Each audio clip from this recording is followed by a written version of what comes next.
Today we're talking about density. Density is an intensive property that depends on the composition of a substance, not on the size of the sample.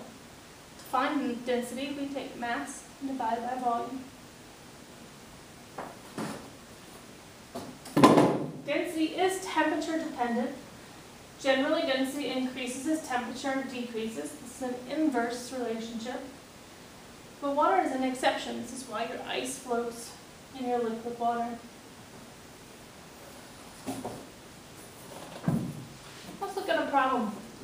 A weather balloon is inflated to a volume of 2.2 times 10 to the third liters with 364 grams of helium. What is the density of helium? So to solve for density, we take the mass, which is measured in grams, it's 364, and we divide that by the volume, which is measured here in liters, 2.2 times 10 to the third. So we divide those two, and then we'll calculate our density. To do that, we need a calculator.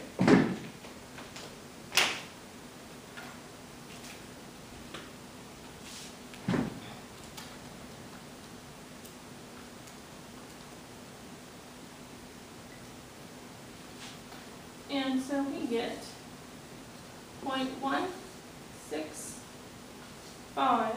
We have grams per liter. Now let's take a look at our significant figures. Here we have 364, but here we only have 2 and 2.2 times 10 to the third. So our answer can only have the least number of significant figures since we're dividing. And so 6 would be our second significant digit. We can round it up because there's a 5. And so 0.16 becomes 0.17 grams per liter.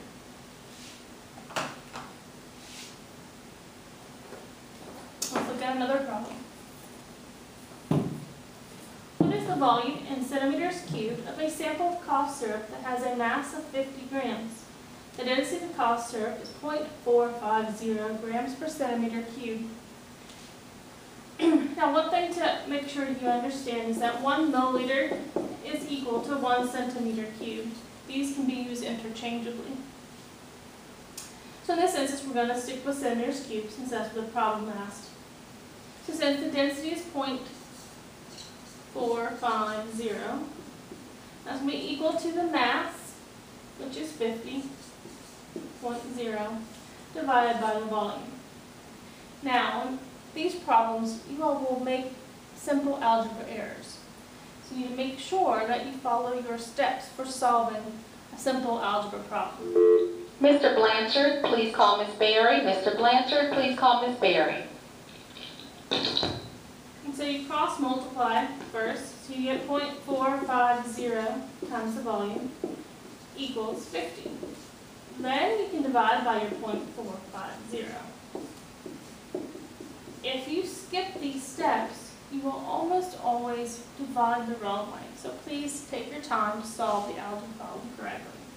Now we'll plug into our calculator 50 divided by 0.45, and we find that the volume is 111.11 centimeters cubed.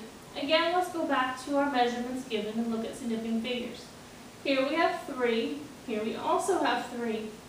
So since they're both 3 significant figures, we must have our answer to 3, and that would be 111. So we get rid of our values after the decimal. So our volume is 111 centimeters cubed. Alright, so this last problem I want you to do on your own. Make sure you come to class with it complete. And down here at the bottom, I have provided you with the answer so that you know that you've got it correct.